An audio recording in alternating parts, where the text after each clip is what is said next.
support is needed.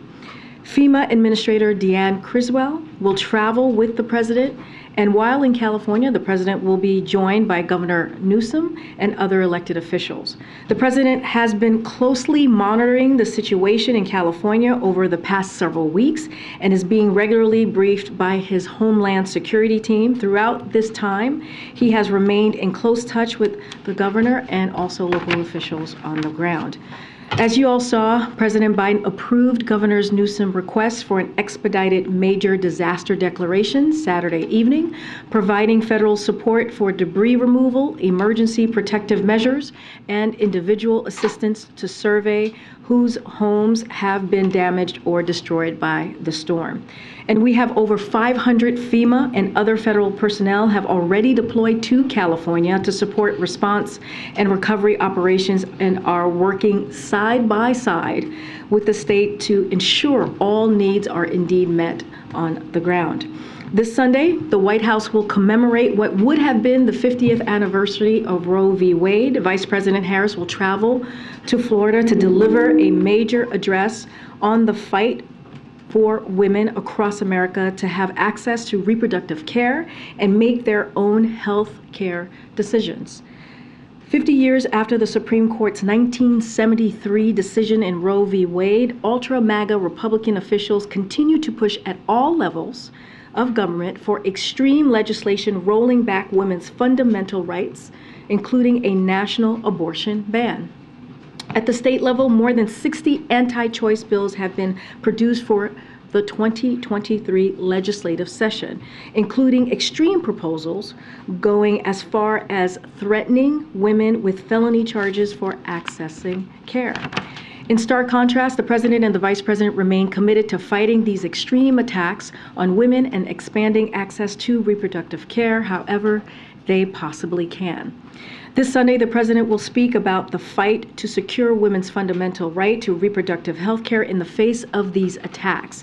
She will talk about what's at stake for millions of women across the country, and most importantly, the need for Congress to codify the protections of Roe into law. The president and the vice president and a strong majority of the American people believe that women must be empowered to make decisions about their own lives and health care, and that those decisions should not be politicized or second-guessed by politicians. Unfortunately, that is exactly what Republican officials are doing in Congress. Despite the outcome of the midterm elections, in which millions of Americans went to the polls just across the country to protect women's constitutional rights and reject extreme proposals to sell out the middle class, we have seen House Republicans abuse their narrow majority to take aim at the very issues the American people care about the most.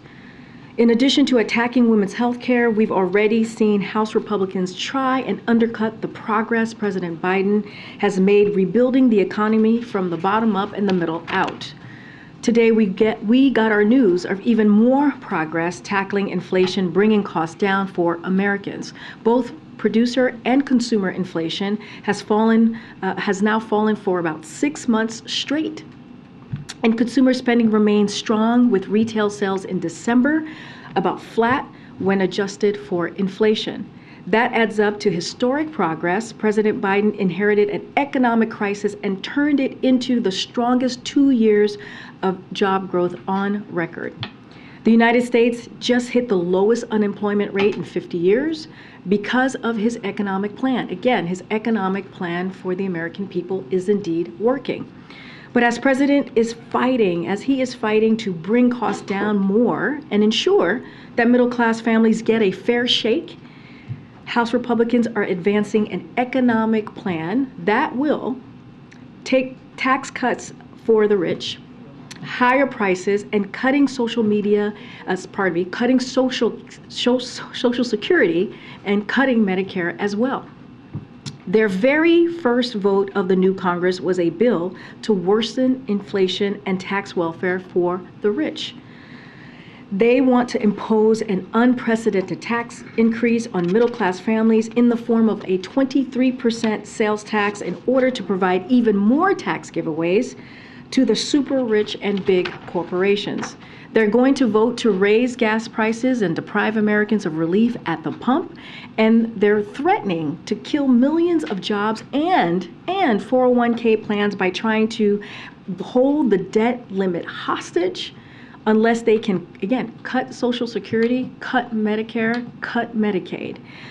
So on this last point, the president has been clear. He will not allow Republicans to take the economy hostage or make working Americans pay the price for their schemes to benefit the wealthiest Americans and also special interest.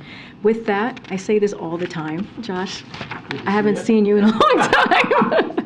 And you always tell me you've been here. Okay, hi, good to see you, Josh. Go ahead, kick us off, please. Given everything you just laid out with regard to House Republicans, what has the White House seen or heard from House Republicans that gives you confidence that we can avoid a default? Look, we've been very, very clear, and I'll say this again. Let me first say this part, that after the midterm elections, the president was very clear. After we saw a historic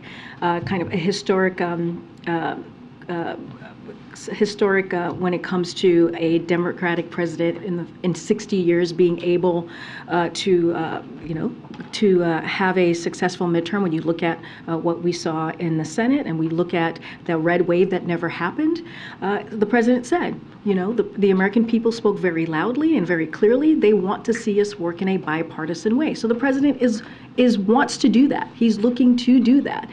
But also, when you think about the debt limit, it is, we've been very clear.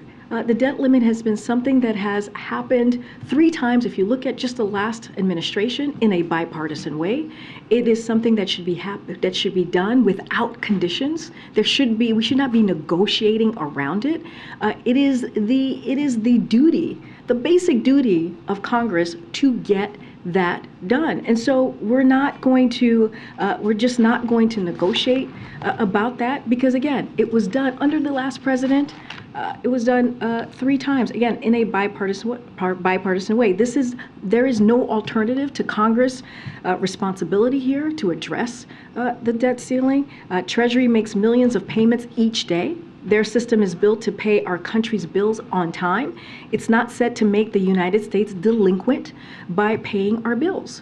There is a reason that Treasury secretaries of both parties, if you think about it, and if you all remember, rejected this incredible, risky, and dangerous idea that has never been tried before. So it is essential for Congress to recognize that dealing with the debt ceiling is their constitutional responsibility. This is an easy one. This is something that should be happening without conditions. Just to make sure I understand, do you think House Republicans in this Congress see their responsibilities the way that you just outlined? They should. I just laid out why they should feel the responsibility. And I talked about this yesterday. I quoted the Chamber of Commerce said it would have catastrophic economic consequences. A former economist to Republican Senators Rob Portman, Marco Rubio, Mitt Romney called it a really bad idea and disaster. And in 2011, then Treasury Secretary Tim Geithner called it unworkable and harmful. The precedent has been for both parties to come together and to get this done. We are talking about the full faith and credit of our country. And then secondly, real fast, help us understand, given the frequency with which President Biden works in Delaware, what is the case against having visitor logs for his house? So I am going to refer you to the White House counsel. They actually addressed this. They answered this question that you are asking me, I believe, on Sunday, and I also believe the Secret Service put out a statement. So I would refer you to those 2 statements that came out from the White House.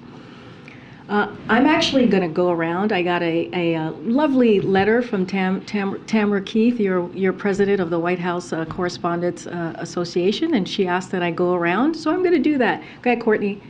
Thanks, Karine. I wanted to ask about the FAA issue last week with the ground stop that was called at airports across the country. When is the president expecting to receive an after-action report? So as DOT said, the issue was a damaged database file with no evidence of a cyber attack. So I want to be very clear about this. And you heard Secretary Buttigieg say that there is going to be an after action report. I don't have a timeline for you to share from here. I would refer you to the Department of Transportation, but this is something that we obviously take very seriously when it comes to the safety of Americans. That is something who are flying, something that we make a priority. When the timeline of the action report, I would refer you to the Department of Transportation.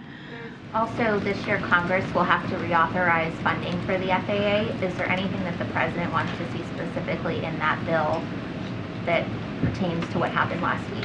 Again, that's something, as I mentioned last week, that happens every 5 years. This is the time that we're going to see Congress act on this. Don't have anything to share on specifics. Again, as you know, this is something, as I just mentioned, when it comes to the safety of American people, this is something that is a priority for us. We want to get to the bottom of what occurred just days ago, not too long ago. I don't have any specifics on the action that Congress is going to take. I'm going to go way to the back. Go ahead, Wes? Owen, sorry, Owen. I'm so sorry. That's my bad. Sorry, Owen. Hi, Karine. Good afternoon. Thank you. I'd like to turn your attention to Nigeria. Just a few days ago, an absolutely horrific story. A Catholic priest in his rectory early Sunday morning was literally burned to death. Bandits burned the rectory, and today, as a matter of fact, Pope Francis asked the world to pray for Father Isaac Achi. Question one, two questions here. One, will the Biden administration forcefully condemn acts of violence against Christians in Nigeria? So let me just say we are saddened by the senseless killing. We have seen the reports, and we certainly are saddened by that. We are monitoring the situation as information develops. And so we hope the Nigerian authorities will quickly bring the perpetrators to justice. And of course, we condemn violence of any kind. And so that is something that you've heard me say many times from this podium, and that is something that we will continue to condemn. Just to follow up on that, how many more Nigerian priests have to be so brutally murdered before Nigeria is placed back on the countries of particular concern list, the State Department's list? Mm-hmm. That is something I would refer you to the State Department about, that particular list. Go ahead, Niels. Thank you. On this question that was the debt limit, which was a lot of the talk in here the last couple of days, is there any way that the president would be willing, if the president meets with congressional leadership on other matters between now and when Secretary Yellen says we'll reach the default point, will he entertain discussions at all during meetings that may be on some unrelated topic with members of Congress about debt limit negotiations, or will he just sort of say, no, we're not going to do this, we'll discuss the topic at hand, but we won't talk about negotiating over the debt limit? So let me be clear, I don't have a meeting with leaders to read out at this time or to announce, but we've been really clear, we will not, there will not be any negotiations over the debt ceiling.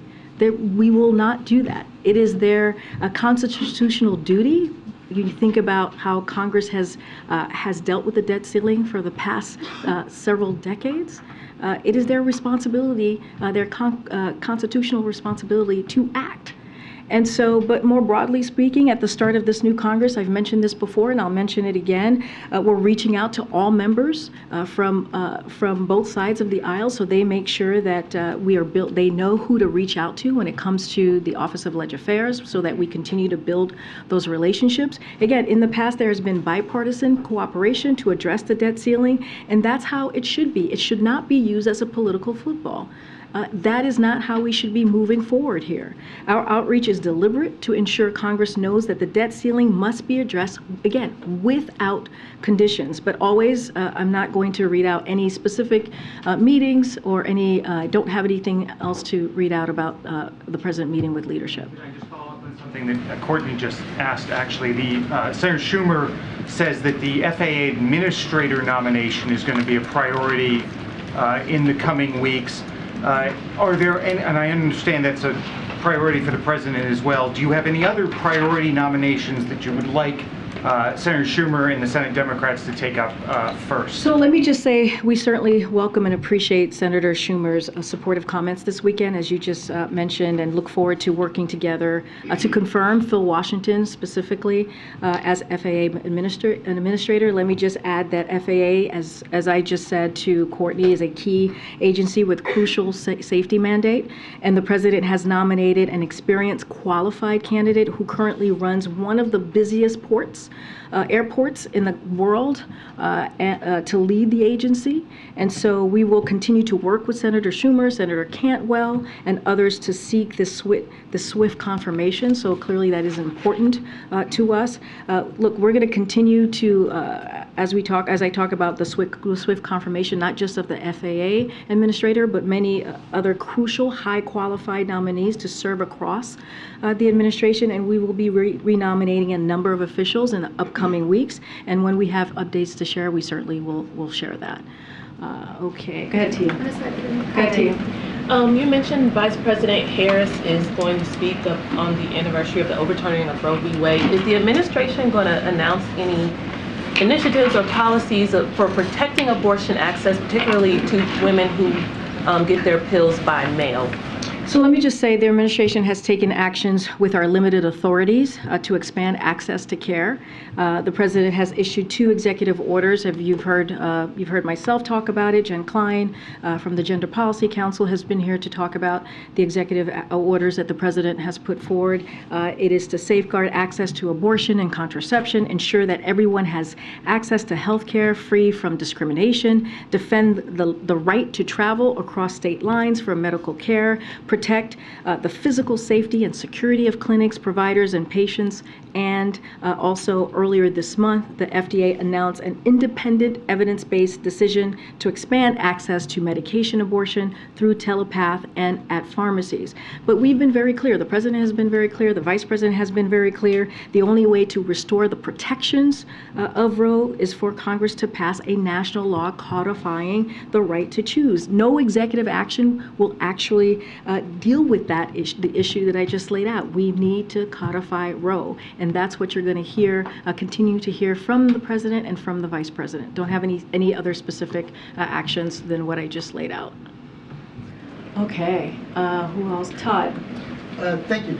On the President's visit to the border last week, is there any follow-up, any new policies? Has he spoken with Governor Abbott to follow up on the governor's request? Don't have a conversation or a call to read out. I do want to say I've been asked about if we've seen an impact from what the President laid out a couple of weeks ago of what the actions that he was taking at the border. I want to say that we are seeing some impact. The numbers of migrants arriving from those countries are low, and we look forward to sharing more once we have more data to go off of.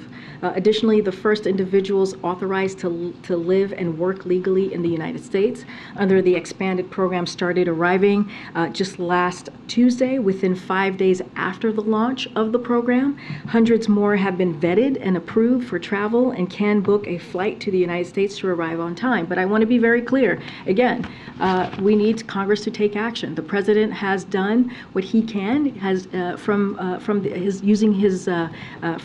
executive, from the White House, but what we're seeing is Congress still refuses to act.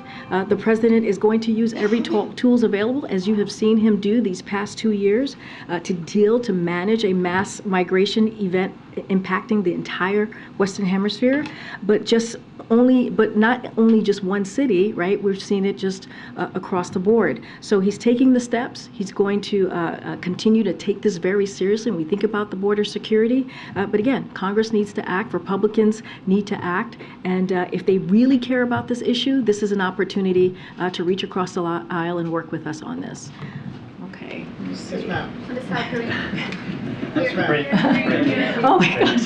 Go ahead. Thank you, Karine. Yeah. I want to reference an interview that President Biden did in mid-September with 60 Minutes. And in that interview, he chided former President Trump for having in his possession classified documents. He called it irresponsible.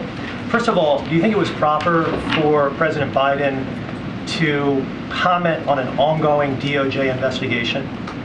So I'm going to say this. and I'm going to keep it really short today, as it relates to this particular issue, as it relates to an ongoing legal matter. I'm going to refer you to Department of Justice with that specific, as it relates to anything that you want to ask of us about this legal matter. I would refer you to the White House Counsel office. I'm going to leave it there. Not going to go into further. I'm simply asking you to comment on the person that you work for. I just commented. We're moving on. Go ahead. No, go ahead. I already answered your question. Go ahead. You really didn't. Well, I did. No, you didn't. Well, it's your opinion. It's your opinion. It's your opinion. That is your opinion. Go ahead. I have two domestic questions today. Sure. First of all, can you just walk us through the administration's rationale for wanting South Carolina to be the first primary state, and your reaction to the unhappiness we've seen from Democrats in New Hampshire? Look, we have addressed this. The Democratic National Committee has addressed this. I'm just not going to go any further to what we've already shared about this. So I'm just going to leave it to the statements that we put out just a couple of weeks ago on the process. I'm just not going to dive into the process from here. Okay, then let me ask about the document issue then. So I can take another stab at it. But we don't know what's in these documents, but can the U.S. and is the U.S. working to reassure allies and partners that you can still participate in intelligence gathering and still be trusted with secrets? Are those conversations that the president is having right now, or that top administration officials are having, for example, Jake Sullivan in Israel? I'm going to say this. The president takes classified information seriously. You heard that directly from him. To classified documents seriously. You heard that directly from him last week. And I'm just going to leave it there. I'm not going to open this up for discussion. We have answered many questions as it is related to the documents. Any specifics that's related to this this review, this legal process, I would refer you to the Department of Justice. And any questions that you may have of us, I would refer you to my colleagues at the White House Counsel's office. So I'll leave it there. Okay. Go ahead, Joey. Go ahead. The president is scheduled to meet on Friday with a group of mayors. Can you just give us a preview of that meeting? How many mayors? What's on the agenda? What's the president's message? What does he hope to accomplish with this? So as you know, he's going to, as you just mentioned, he's going to meet with mayors, bipartisan mayors who are attending the U.S. Conference of Mayors. This is something that the president certainly is looking forward to attending and to interact with the mayors who will be here. Don't have any more specifics as the list. Certainly, as we get closer, we will be sharing a list with all of you and more information about the remarks that he will be giving. But again, it's going to be bipartisan mayors, an opportunity, as the president has said, and he has said during his Senate years as a vice president and during the campaign and now as president, he looks forward to working in a bipartisan way and continuing to deliver for the American people. And that's what you'll probably hear from him on Friday. But don't want to get beyond that. Haryana, way in the back. I'm going to go way in the back.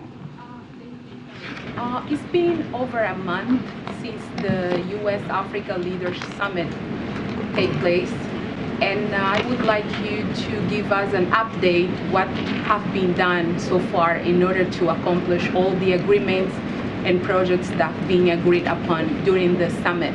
No, it's a very good question. Look, President Biden was very pleased with the summit and its outcome, including his personal engagement with many of his counterparts that week. The summit was an effective demonstration of our renewed partnership with the region's governments, business community, and civil society, as well as the broader African diaspora. The president and the African leaders worked together to define a shared global agenda and to set the stage for deeper cooperation and engagement in 2023 and beyond. So it was just the beginning, and we're truly looking to continue those conversations, clearly on the staff level, as we continue throughout the year. One quick question on the classified documents. How the president is feeling? Is he worried about those documents that were found, or did he somehow regret to what he had done with those documents being found at his property? Is he worried about that? First, I'm going to repeat what I just said moments ago.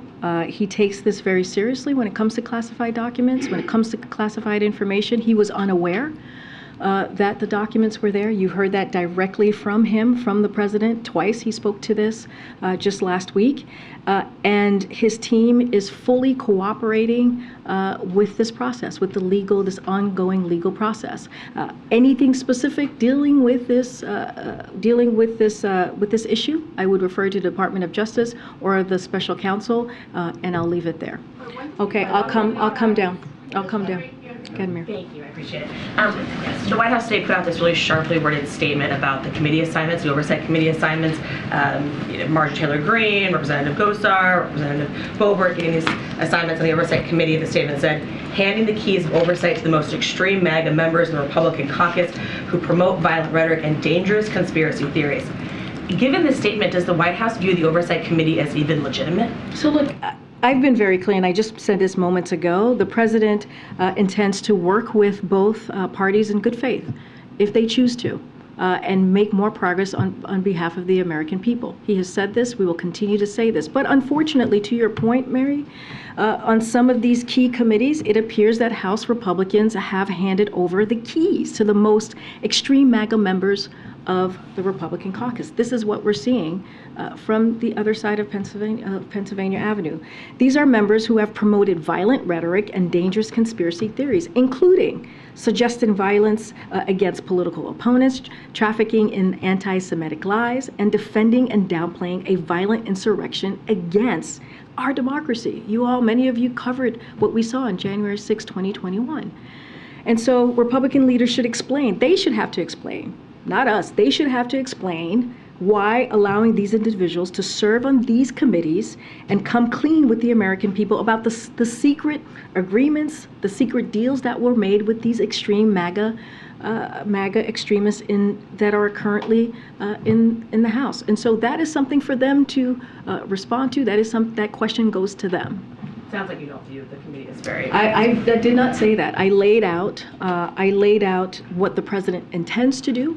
I laid out what unfortunately, what the actions that they have taken, how unfortunate it is to basically hand over the keys to some of the most extreme people in the Republican Party, the MAGA, ultra MAGA Republicans, and what they've done. But it is not for me to answer that question. It is for them to answer why is it that they chose to move in that direction. And can I just follow up what you just said earlier about the president being surprised the documents were even there, that he said multiple times, you've said again, he was unaware that these classified documents were even in his garage, in his residence. Given that you could actually just be surprised that documents were there, does that suggest to you, to this White House, that reform is needed? There needs to be changes for how classified documents are tracked through the U.S. government. I'm not in a position to talk about reform or how this process should go forward. What I will say is this is something that's being reviewed by the Department of Justice. I would refer you to them. I would refer you to the Special Counsel. I'm just not going to go any further than that. Okay, go ahead. Ariel. Thank you so much. I would have two questions. One is Ukraine, one on the economy. On Ukraine, the Wall Street Journal and the German newspapers, the Deutsche Zeitung, are now reporting that the Germans won't provide tanks for Ukraine unless the US does exactly the same. So this seems to be a kind of deadlock situation here. What's the administration doing about it? So I was asked this question yesterday. When it comes to the US, we're in constant communication with Ukraine, and will continue to provide them with what they need as they defend themselves against Russian aggression and against this brutal war that we have seen from Russia for almost a year now.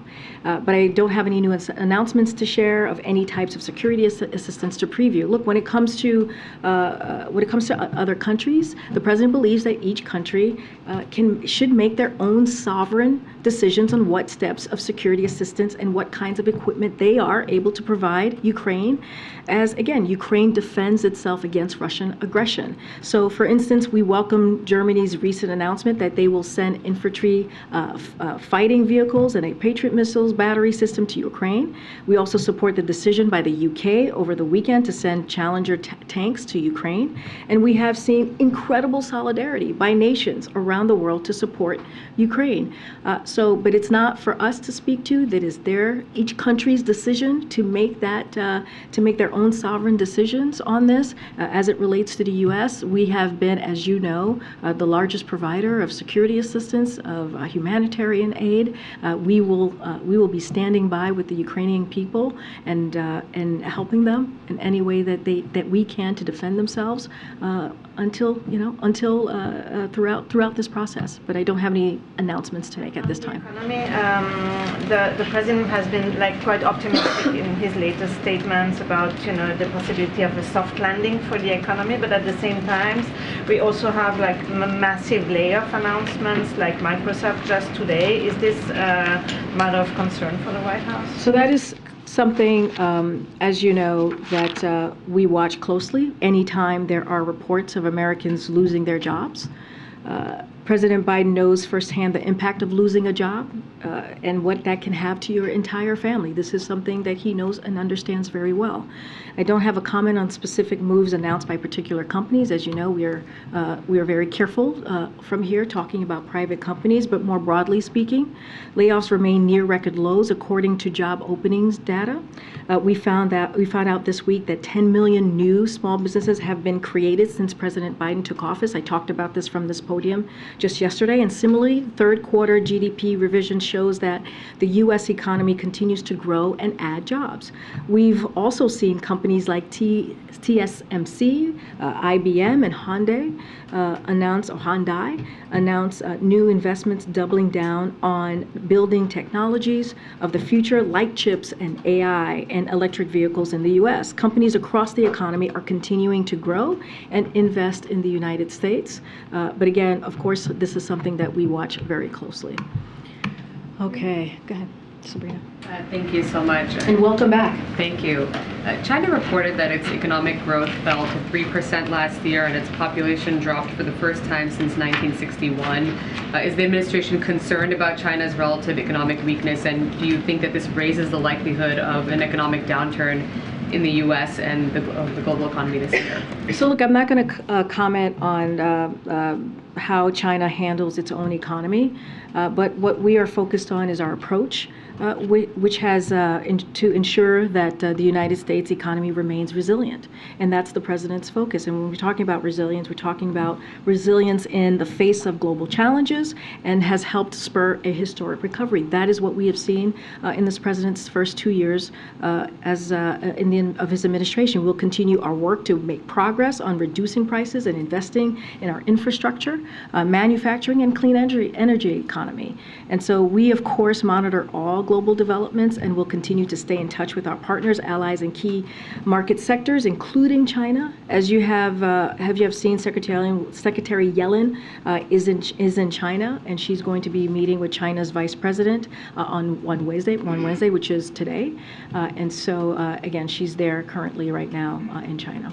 And there have been more allegations about Congressman George Santos's misuse of finances. Of course, this is in addition to him fabricating key details of his background while running for office, prompting more calls from both parties for his resignation. Just wanted to check back in. Does the White House think he should resign? So look, we've said this before, and I think I said it probably the first few days of this new Congress and this new year, which is it is up to the Republican conference who have to decide what they owe the American people. It is their decision to make on what it means, what they see as it relates to the terms of standards and service. They have to decide that. It is their conference. He is part of their conference, clearly. But sadly, we have seen that they feel they owe the American people when it comes to standards by the actions that they have taken on this particular individual. Look, just looking at the committee that he has been assigned to when it comes to Biden's economic plan, and when it comes to the announcement that I made yesterday, when it comes to small business, we have seen a business application with over 10 million new small businesses created under this leadership. And so the president takes that very seriously. He takes making sure that we're building an economy from the bottom up, the middle out, very seriously. And you see that in every part of his policies and every economic policy that he pushes forward. But again, this is up to the Republican conference to show what they think they owe the American people. So it's their decision to make. Okay. Thank you, Karine. Just a quick follow-up on the economy and job cuts. Amazon announced 18,000 job cuts today. Microsoft announced 10,000 job cuts today. All these thousands of job cuts are coming on top of tens of thousands of jobs being cut across the tech sector and across sectors in corporate America. Obviously, the White House and the administration, like you just pointed out a couple of minutes ago, still believes the economy is resilient, does not expect it to slip into a recession. But as we talk about mass layoffs and as the White House continues to point a strong economy and overall recovery in the labor market, how do you expect some of these numbers and some of these statistics to impact that recovery in the coming months? So let me just be clear, when you talk about recession and you talk about what we're seeing currently with the economy, these are the data points, right? The data points are showing that this is not what we see, what the economy is currently, to pre-recession or recession. I mean, that is what the experts are saying as well, and that's what the data points are proving. With CPI today, the PPI today, we're seeing that inflation is actually indeed moderating. And a lot of that is connected to the president's economic policies. And so that is something that we're going to continue to highlight. We're going to continue to point to the data, not just our words, but that's what the data is showing. Look, again, as I mentioned to your colleague, I'm not going to comment specifically on what's currently happening with particular companies, with private companies. Clearly, we're closely monitoring. But like I said, the layoffs remain near record lows according to the job openings data. Again, looking at the data, looking at the numbers, we found out, again, I talked about the small businesses, 10 million new small businesses have been created since the president took office. That matters. Those data points also matter. The third quarter GDP revision shows that the U.S. economy continues to grow and add jobs. So that's what I will point you to in answering your question as I just laid out.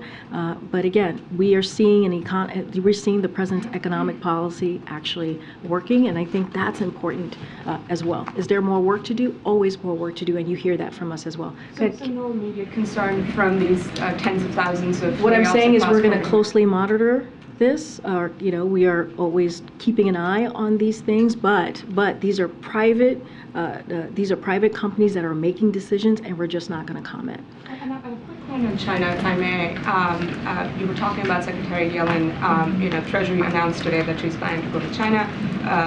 Secretary of State is planning to go to China. The president met with Xi in Bali in November.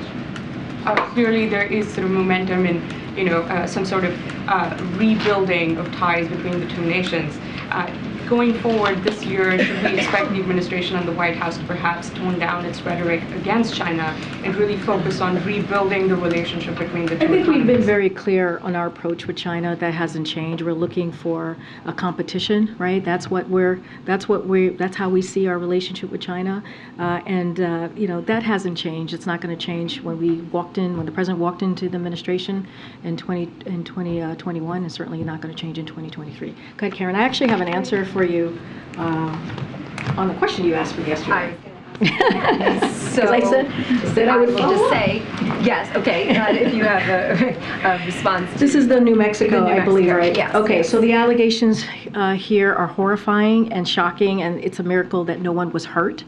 The president has spoken out repeatedly and emphatically about how our nation rejects violence as a political tool. That is a bedrock principle of our democracy. It is important for leaders in both parties to reaffirm that particularly as we've seen an increase in violent rhetoric and political violence like we've seen most recently, again, in New Mexico. This administration has also emphasized the dangerous ways in which conspiracy theories and disinformation can lead some individuals to violence. Again, we urge leaders in both parties to reject lies and conspiracies. And finally, let me add, it's worth emphasizing that those intending to use violence as a political tool often choose firearms to intimidate and inflict carnage.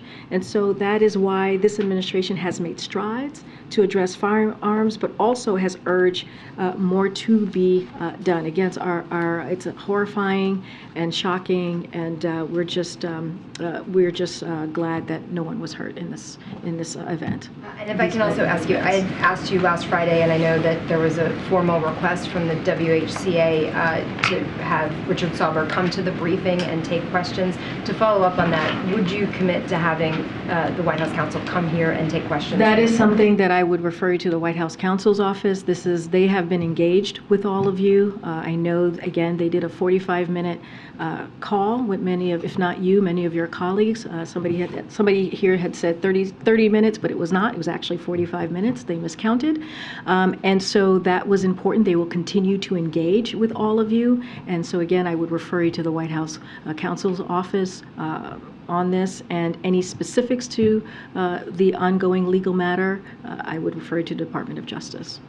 Did you pass along the request? I'm happy to pass it along. Thank you, Karine. I have two questions, one on NATO, one on Belarus.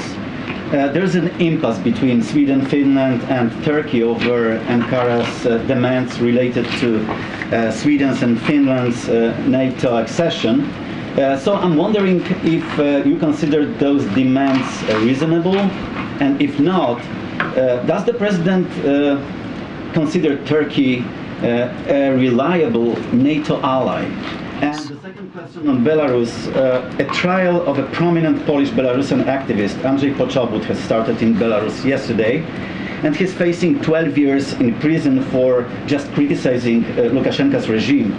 Can you comment on that, and is there anything that the U.S. can do to help to press Belarus on this? So let me just say that we do see Turkey as a reliable ally. So I'll answer that question that you just asked me. On anything specific about the agreement and what's currently happening, we would refer you to the Turkish government to speak on their own position. That's not something that I will do for them. I would not speak for them here.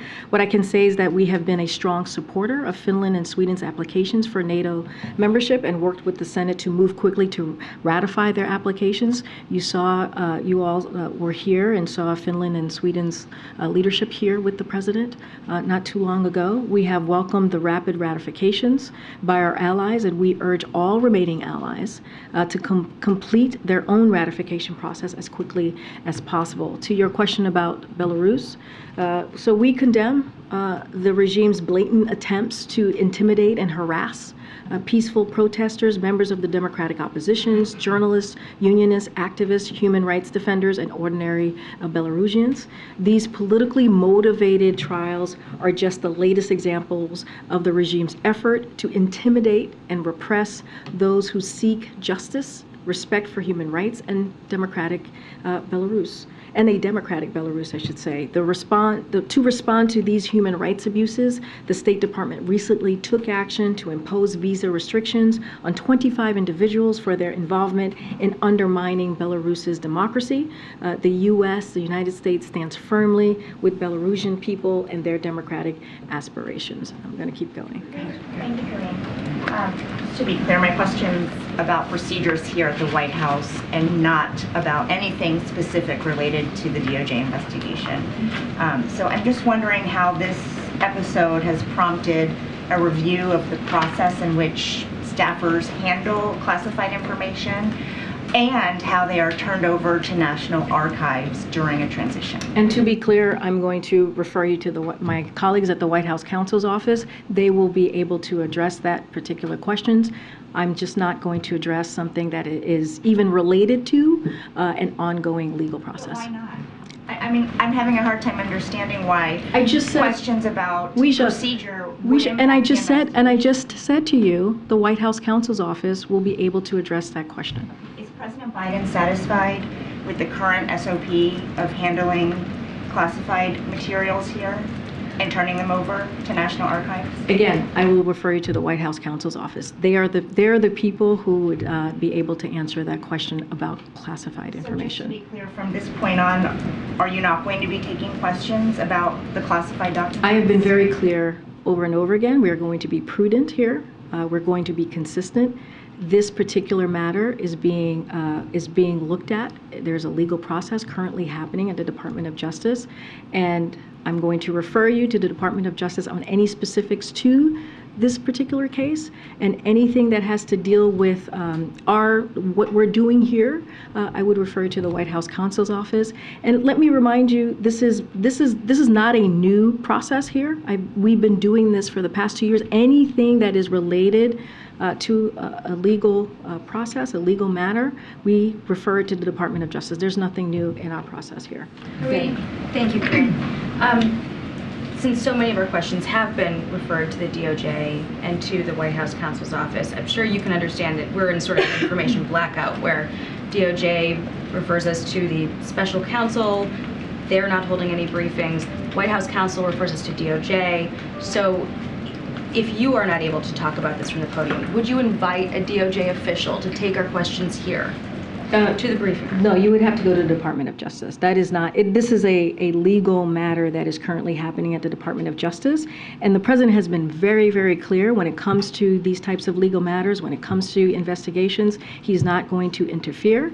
He wants to make sure that we give back the independence that the Department of Justice should have when it comes to these types of investigations. So certainly would not be bringing them here. So I would refer you to the Department of Justice. I was just very clear. If you have any questions, I would refer you to the White House counsel's office. They did a call for 45 minutes yesterday, speaking to many of you. I believe there were more than 200 people on that call. And so I would refer you to my colleagues at the White House counsel's office. We're just not getting a lot of questions. Go ahead. Sorry, but on questions that you should be able to answer here that shouldn't have to go to any other agency or entity, can you tell us if there's any sort of assessment that has been planned or launched to determine if national security has been jeopardized at all? Again, that's for the Department of Justice. Why is it a DOJ question? And let's be clear, it's not your decision to make on what I can or can't answer from here. What I'm telling you is that we are respecting the process. We are being prudent from here. There is an investigation currently happening. And when there are investigations that are happening that the DOJ is currently reviewing or looking at, we have been very consistent to say that you need to go to the Department of Justice. Are they working with NSC or with any other intelligence Again, agency? I would refer you. It's very clear. I just laid out. There should be no confusion here. There is a legal process happening, and I would refer you to the Department of Justice. Okay, go ahead, Peter. Can I just follow up on that? We've all reached out to the Department of Justice. A law enforcement official tells NBC News the Justice Department has not told the White House that it cannot talk about the facts underlying the special counsel investigation into classified documents. So trusting you've received that same information, understanding the desire to be prudent, then why can't you speak about the underlying facts? We've been very clear when it comes to even underlying facts, when it comes to specifics, when it comes to something that is under the purview, that the Department of Justice is looking at, especially legal matters, investigations, we do not comment from here, Peter. That has been consistent. So we've been that very consistent. Bob Bauer, who represents the President's personal attorney over the weekend, said that one of the reasons why, and Ian Sams, your colleague who speaks on behalf of the special counsel at the White House, spoke to this in some form yesterday.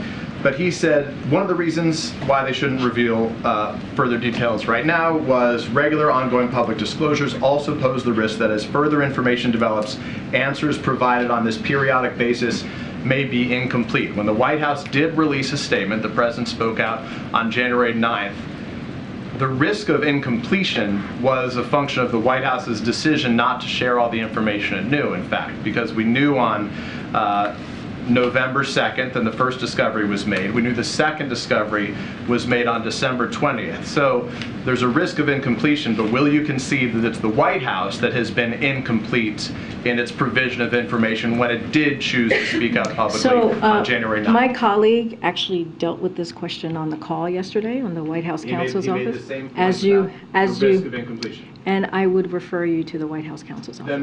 Then is the White House having any conversations internally about finding someone, much the same way John Kirby has spoken on behalf of national security issues at this podium as your colleague, as their representative? Is there someone, is the White House in talks right now to find someone either outside the White House or internally who can speak on behalf of the White House representing the special counsel office within the White House from this podium, or any of those talks? I would refer you to the White House counsel's office. Well, but you're the communications, you run the communications, so I'm asking about you as a communications matter, playing any part of those conversations existing. Peter, you have spoken to my colleague who did, again, a 45-minute call with all of you answering questions about... If you would acknowledge it's on background, that Karine, not on the record until the call ends, that means the American people can't see it in public. So we're asking, will there be a representative who would speak on camera and see it in public? But the call was indeed, he was quoted, it was in papers, it was on networks. Correct, but because they can't witness it happening live, Americans don't get the same transparency into this back and forth. Is the White House having a conversation? Peter, this is just with respect. You guys brought John Kirby in. I'm asking if that conversation exists. The fact that he spoke to all of you reporters who report on this,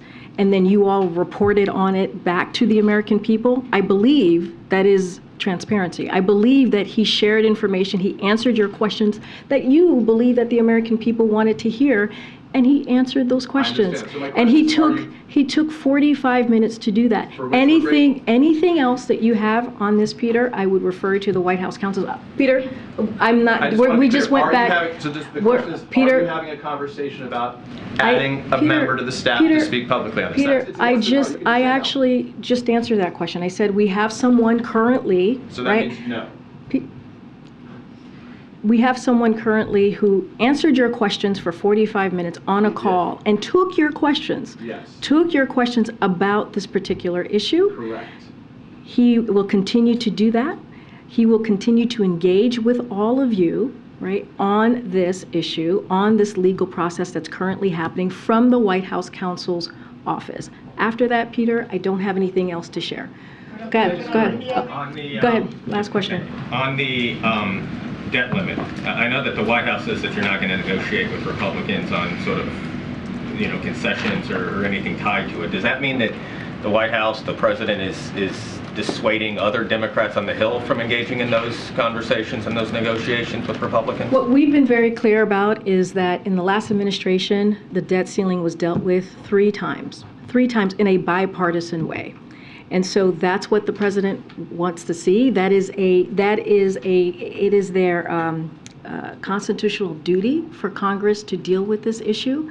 And again, it's been done in a bipartisan way, and we should not put the full faith and credit of our country and take it hostage, right? We should not do that. And so that's what we've been very clear about. It's been done in a bipartisan way the last 3 times under the last administration, and that's what we want to see. So just to be clear, Democrats and Republicans in a bipartisan way reach an understanding, reach an agreement as it relates to the debt limit.